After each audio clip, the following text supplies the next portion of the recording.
2017, Turkey started this process of purchasing S-400 missile system from Russia. And Turkey being a NATO member, the United States and NATO members were unhappy, and there have been continuous warnings and different kinds of statements made by NATO and the United States. And at different stages, there were threats of sanctions or actions against Turkey, but they have never really materialized until this past Monday. Basically, what the US and the NATO are saying, that you are a member of our alliance and you're having a missile system from Russia against whom we established ourselves to defend ourselves. And that would compromise our defense systems. They could access strategic information, etc.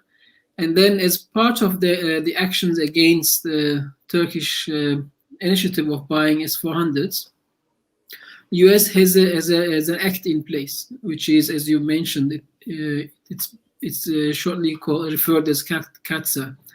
It's aimed at countering the US's adversaries through sanction.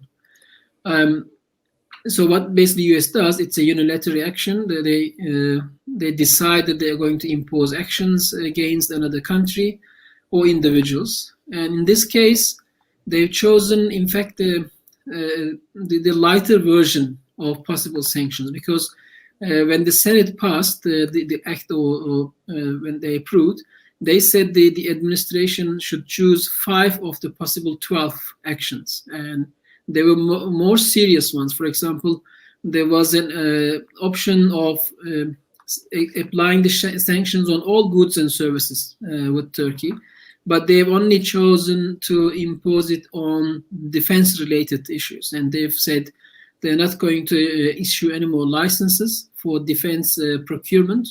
And also they've imposed travel bans and asset freezing, etc., on I think 3 of the bureaucrats, and they are not necessarily the most prominent of the bureaucrats in Turkey.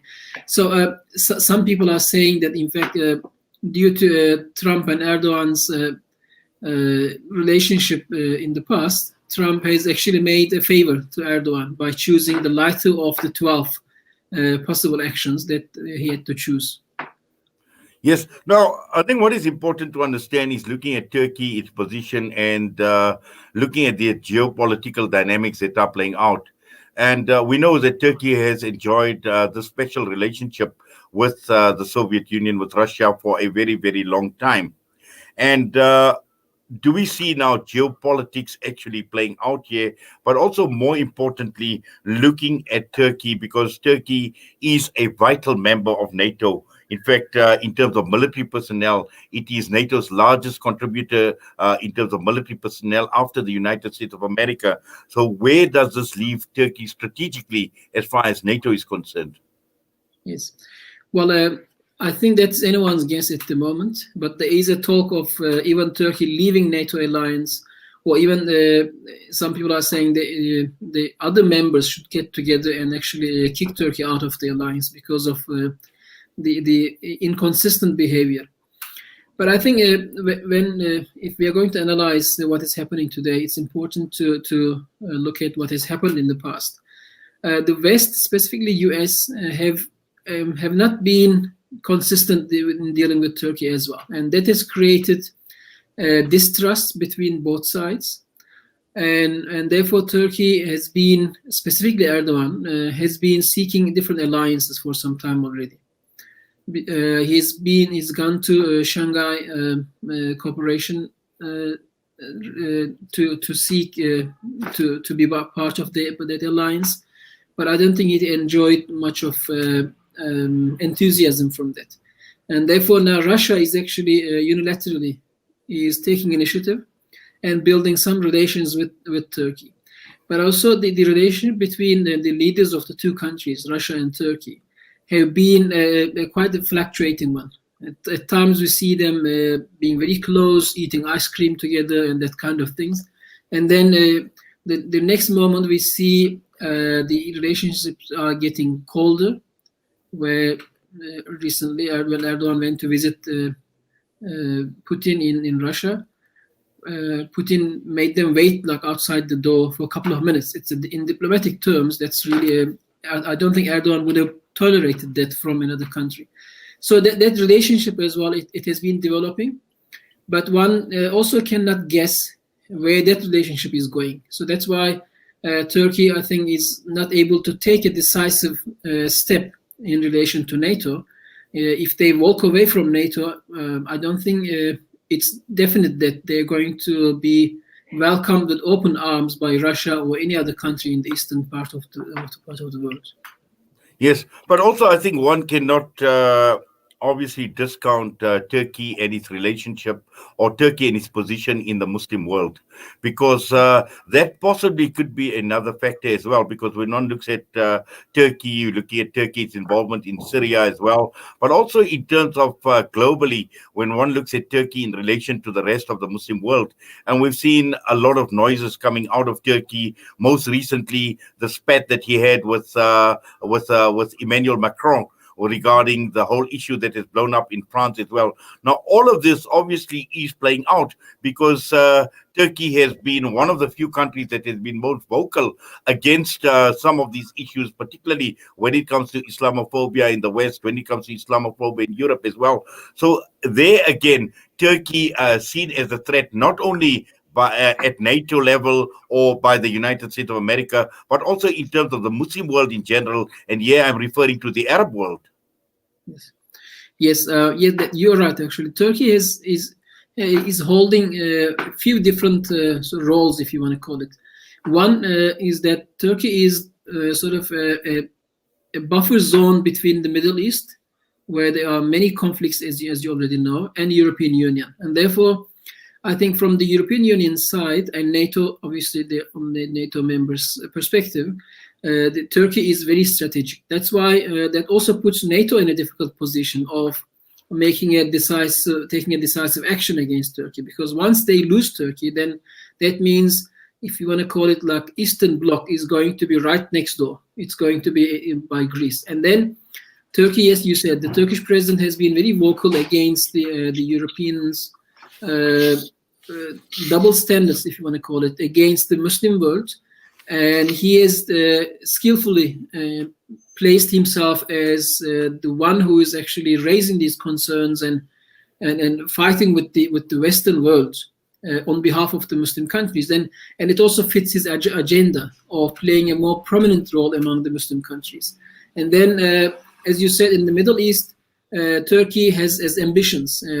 They've got military existence in Syria, military existence in Iraq and Libya.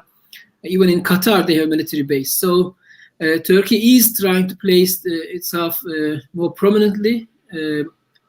But my concern and question would be, do they have the capacity in terms of financing that kind of existence, and also in terms of performing those functions, which a country would, or whatever the agenda is. So that actually is also putting strain on Turkish economy. That's why we have been seeing Turkish economy is struggling quite badly. Many economists are predicting that the downfall is going to continue. But I think one important point that one has to mention is that whatever Turkey does outside the borders, and whatever the Turkish leadership say regarding the international politics, is very much related to the internal domestic politics. And therefore, there's always a dimension that where the leadership is actually pursuing all these agendas outside of Turkey, trying to make Turkey a great nation again, etc. And therefore, and they have to present to the public something, which, for example, then could be, look, we are in Libya not because we are a colonizing force, but we have to be more active. We are a great nation, that kind of thing. And therefore, the public must then, in return, keep the current leadership in power. Otherwise, if that falls, then this international agenda will also fall.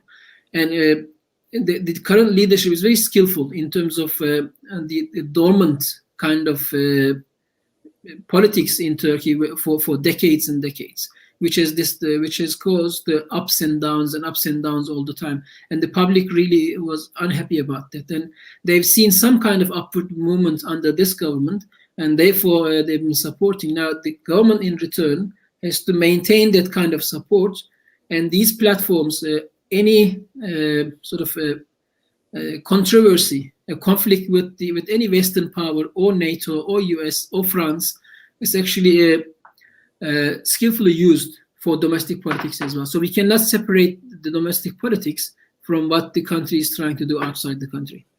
Well, certainly, and just finally, while we're talking about this internal dynamics that are playing out in its relationship with the external dynamics, as far as Turkey is concerned, one of the key issues here is Turkey in terms of having the ability to go it alone. I know you've expressed a few concerns with regard to the economy, but to a large extent, we've known about Turkey. We know about the people of Turkey, pretty industrious, pretty innovative as well. So unlike many other parts, and particularly when it comes to the Arab world, that places total reliance on the likes of the West, on the likes of the United States of America, Turkey has built a fair amount of capacity, I would say, to be self-sufficient, to take care of its internal needs or internal requirements.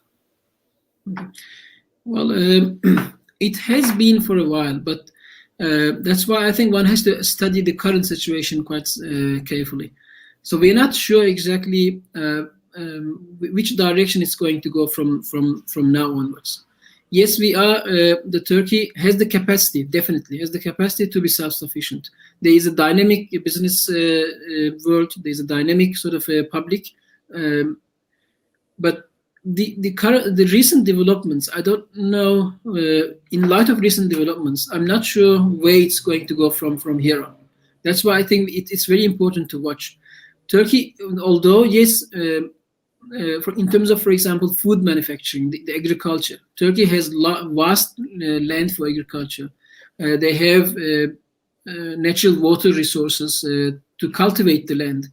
But speaking to people in Turkey, the on the ground, the reality isn't playing out all the time. I mean, the agricultural sector is suffering in various ways. For example, the recent crisis with not recent, but the crisis with Russia when they've downed the airplanes and the Russian jets, and then there was all back and forward relations and statements. In that time, Russia, for example, at some stage stopped sent some of the Turkish agricultural products back to Turkey. Now that kind of thing is also it's not stable. Turkey should not only be producing food for itself, but they should be exporting food. And once they cannot export food, that's a problem for the economy, because Turkey doesn't have natural resources. Turkey doesn't have a mine, doesn't have gas. Turkey depends on Russia and other Middle Eastern countries for energy, heavily dependent on them. So that actually is a strain, because you have to then maintain certain relationships with them. So the self-sufficiency, there are many factors which are actually impacting on that. So I'm not sure, actually, I cannot really say where it's going to go from now. Well, Aydin, I must say it's been a pleasure having you with us this morning. Great having you as part of the show on News and Views this morning on Salam Media. We wish you all the best. We thank you for your time with us. Thank you so much, and salams and greetings to everyone. And I hope, I wish you a great festive season and a safe one as well. Wa alaikum salam wa rahmatullahi wa barakatuh, and please be safe as well. All the best to you. Alaikum salam.